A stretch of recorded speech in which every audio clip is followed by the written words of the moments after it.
Joining me now is Dawn Wershe, Rick's sister. You were at that parole board hearing. What was your takeaway from it? I feel confident that they're going to parole him. I'm hoping and praying they do the right thing, and only time will tell. Hopefully it'll be soon. What stood out for you at that hearing? The way that Rick described himself as when he committed the crime, and saying now, you know, I'm 50 years old. I was 17. You know, I've learned a lot.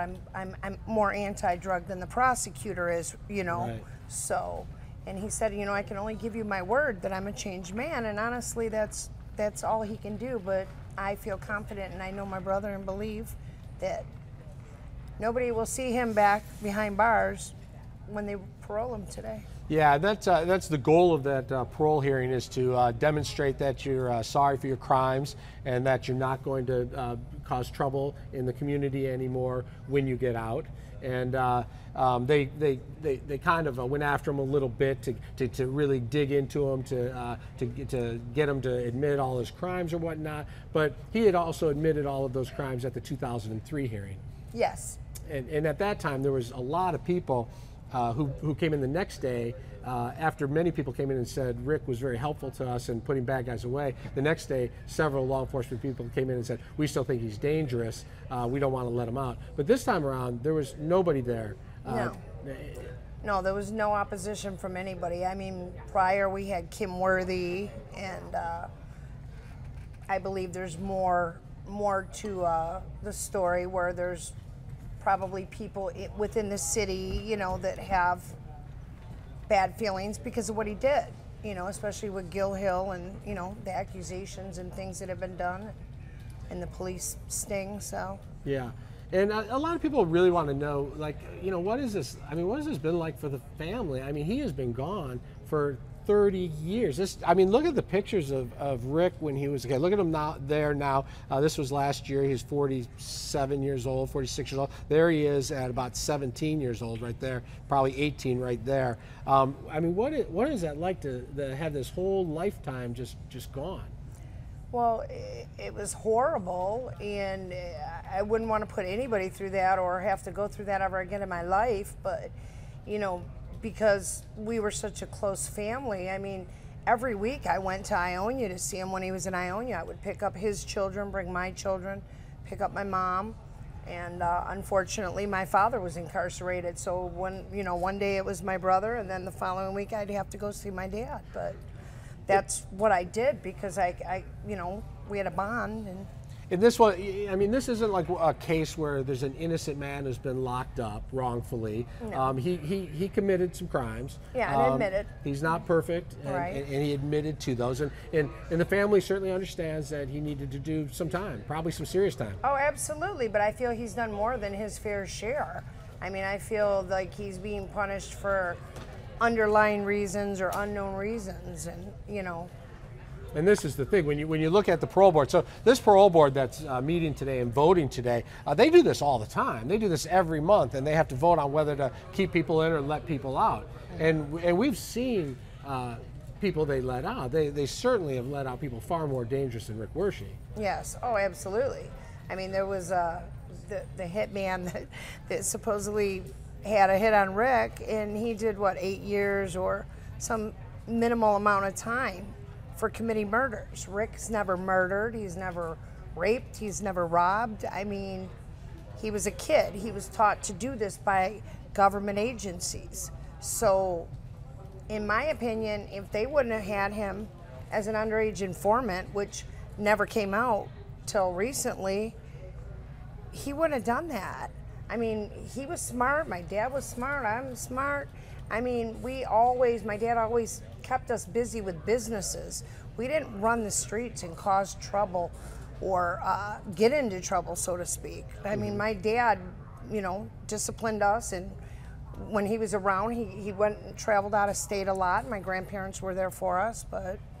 One of the concerns that Rick has, and people who watch this case have, is this idea that, okay, well, maybe he should be out because of the drugs, but while he was in prison, he committed a crime, and a lot of people say, hey, you know, if you committed a crime after you're locked up, you just aren't learning your lesson. What is your takeaway from this car theft ring situation? That was, I actually received a lawsuit and needed to make some extra money. I had a little bit of money and I wanted to, you know, keep my money going.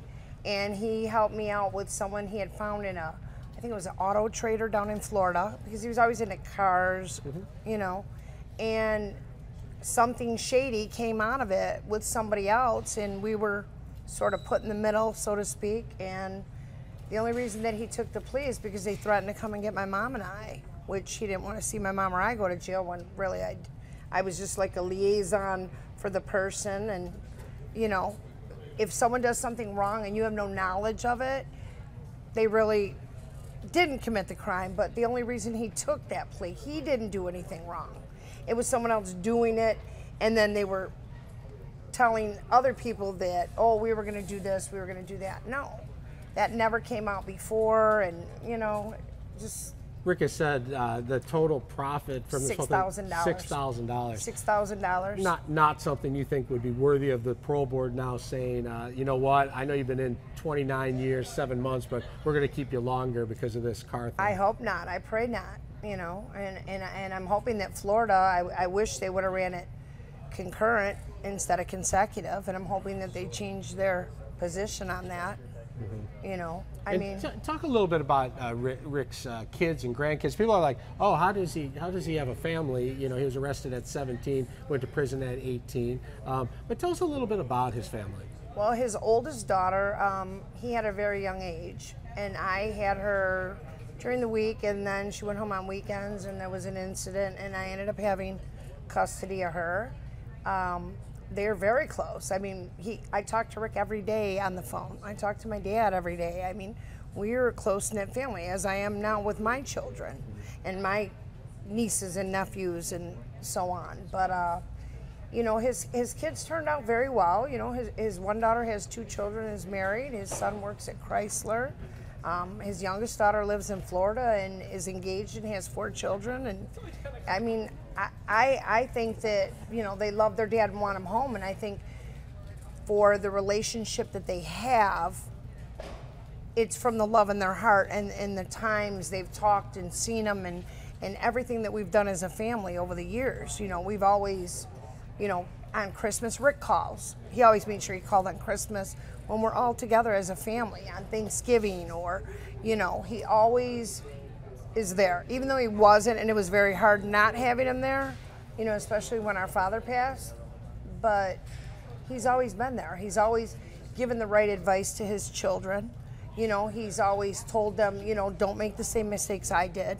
You know, I was young and taught this for whatever reason, and took it into my own hands, and look what I did. I ruined you guys' life, and I know he's so remorseful and regretful that he's been in there all this time and missed his kids' lives. What's your gut? What do you think is going to happen today? I think they're going to parole him. I honestly think they're going to parole him. I feel it's time. It's long overdue, and he deserves it.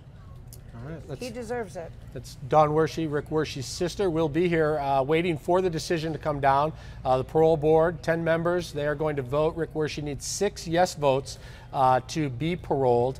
That vote is going down in Lansing this morning, and then Rick will be notified at the prison up at Manistee at Oaks Correctional up north.